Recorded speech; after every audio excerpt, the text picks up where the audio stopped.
Hi, everyone. I'm Alice Schaff. I'm the Assistant Director of International Recruitment at Transylvania University, and I'm going to talk to you today about the letters of recommendation that are in some cases required for U.S. colleges and universities in our application process, why we ask for those, what we're looking for when we ask for those, and what you need to think about as an applicant when you are putting together your application. When I give talks on any aspect of the US application process, I use certain words a lot, and those words are "it depends," or "sometimes," or "in some cases." So keep in mind that there are thousands of US universities in the US, and all of us are allowed to do our own thing when it comes to admissions. So this will be sort of a general overview, a general guideline for things you need to think about with letters of recommendation, but each individual university to which you are applying will be maybe have something slightly different, and you'll always need to refer to the university's website or to the admissions counselor like me that every university has, who will be happy to help you with the process. What US universities are looking for in their student applicants looks like this list. The reason it's not a numbered list is because the order might change somewhat differently for each university. So in general, we are looking for a whole lot of different things, and that's why compared to other countries and other country university application processes, our application process might seem like we're asking a lot. It might seem sort of long and difficult, and this big tick list of items that we're asking for you to produce in order for your application to be considered, to be reviewed. But that's because we are doing our due diligence about best fit, just like you are from your side. And these are all of the aspects that we're looking for in a student. Again, it depends, and in some cases. So there are some universities that will just look at a transcript and test scores, but others, especially small private liberal arts colleges like Transylvania University, are looking for a lot of aspects. We're looking to build a 3D picture of you. And one of the pieces of your application that's going to help us build that 3D picture is a letter of recommendation from a teacher or a counselor. And the letter of recommendation will address, ideally, these items in our list of information that we're trying to find out about you. So your teacher or counselor will probably talk about your academic performance in the classroom. They will talk about how rigorous your classes have been over the course of your high school career or your secondary school career. They'll talk about your character, both in the classroom and out of the classroom, how you've contributed to your school and your community, and what you might then contribute to our university. They'll talk about your special talents. Do you have an athletic talent? How's your leadership? What's been going on with your, again, all of these things are sort of like a Venn diagram. There's a lot of overlap. So your contribution to your community, your leadership, your involvement in clubs and activities, or just helping out when you see that there's need in your school or your community. And then your counselor or teacher might share if you have any compelling life stories or experiences. But again, that's going to be dependent on you letting the teacher or counselor know that that is something you want them to share. Why do some universities require a letter of recommendation? Well, I touched on that a little bit before, and that's because we're putting together a 3D picture of you. That's called holistic admissions. So we're moving beyond just the numbers of the GPA and test scores. We're also looking for a different perspective. You are going to give us an essay, you're going to give us a list of your activities, and maybe you have a job that you hold down, you have family responsibilities. but your teachers and counselors are going to give us a different perspective on you again. So that's just a great way for us to find out more about you. Now, keep in mind that there are some universities, again, because there are thousands of us and we can all do our own thing, that just won't require a letter of recommendation at all. Now, this doesn't mean that they don't care. It just means that they know that in general, when a student asks for a letter of recommendation, it is going to be positive, and that the letters do tend to, because they're all positive, tend to skew the same way. And so a lot of universities have decided that they don't need to add that to an application file. So again, it depends on the university. Please make sure you read the university admission pages carefully.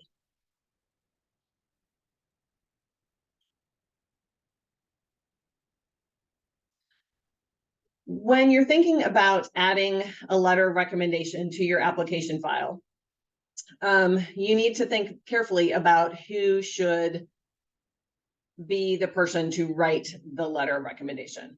And so there are some people you should think about who should, and the next slide will be some people who shouldn't. So in this case, think about asking a teacher for whom you've worked hard. And a lot of times your mind might immediately go to, oh, I need to ask the teacher. I got an A++ in physics. So I'm going to ask them because that was an easy class and I got great grades. So I'm going to ask that teacher. But maybe you need to ask the teacher where you didn't get those super duper grades right off the bat, where things were a little bit more difficult for you and you had to really try hard and the teacher saw you trying hard, and the teacher saw you putting in that effort and making, having those challenges and rising to the challenges. Sometimes those are going to make better letters than the student came in, they were a great student, they've always been a great student, the end. Depending on the university, and again, you're going to have to check the university websites. It might have to be a teacher that's in the subject area that's related to the course to which you're applying. So again, if you're applying to a physics course, you might have to get a letter of recommendation from a physics teacher or a math teacher or a hard science teacher. And then depending on the university, again, some of them might say that the letter of recommendation has to be from a teacher in a core subject area. And different universities will define core subject area, or they might call it an academic subject area, differently. So in general, a core subject area or an academic subject area usually refers to what's listed here: literature, language, science, math, social studies, social sciences, TOK, things like that. It usually does not include drama, arts, music. However, if you are applying to a drama, arts, or music program, then obviously we need to hear from those teachers. And for some universities, it doesn't matter. Some of us won't say, so in the case of my university, we don't specify what subject it has to come from. We just want to hear from a teacher about what you're like in the classroom. And then also, ideally, we would want to hear from a teacher within your last couple of years of high school, only because you are closer to being a university student now than you were as a year 9 or year 10 student. So it's going to give us a better idea of what you're going to be like once you hit our campus.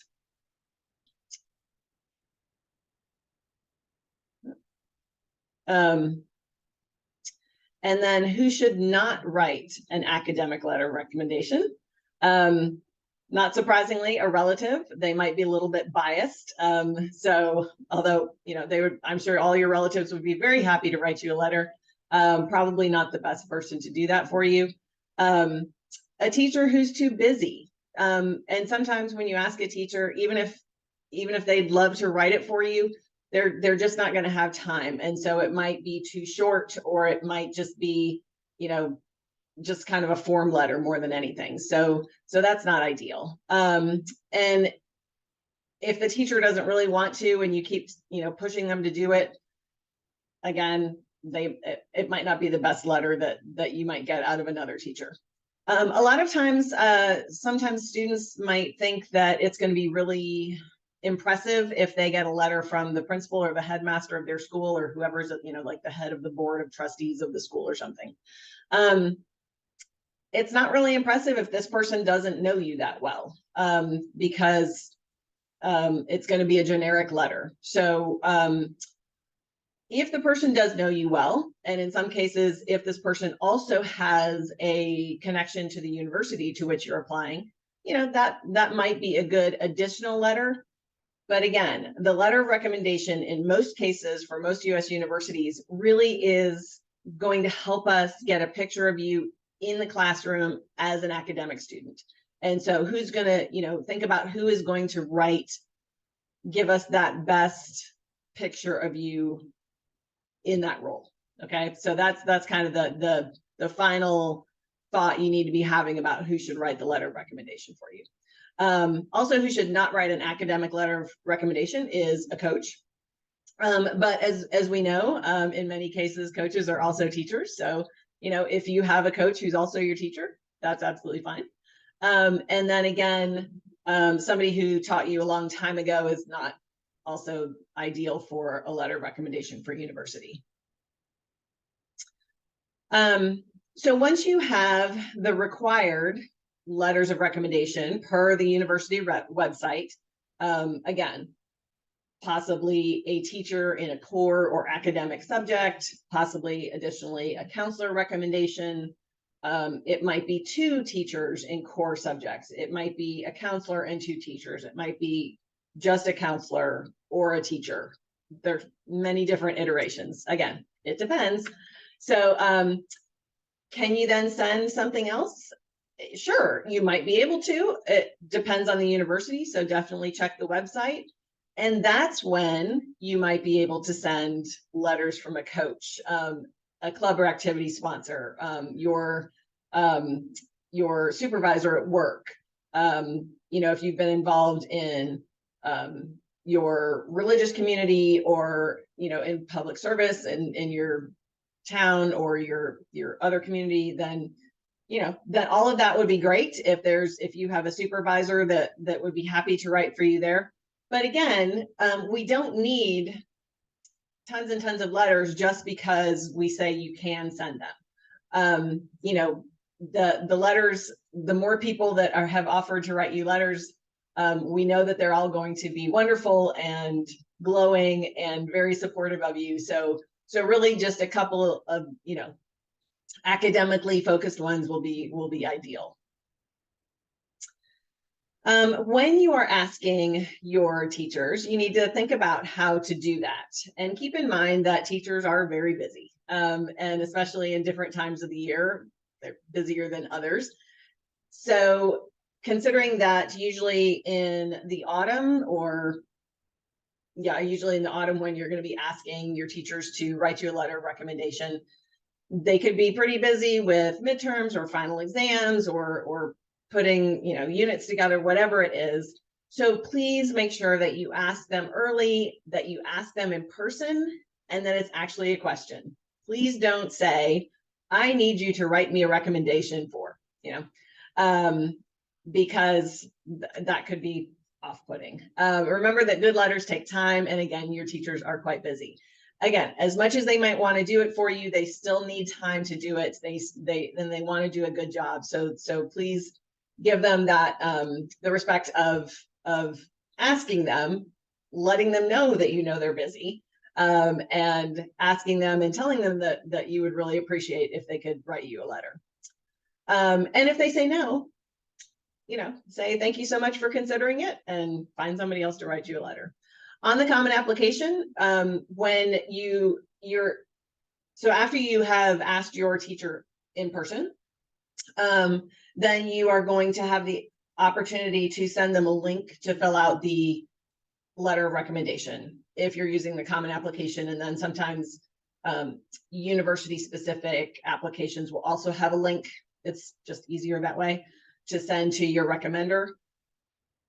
There is a waiver for you to sign on the Common Application that says, I waive my right to see this letter of recommendation.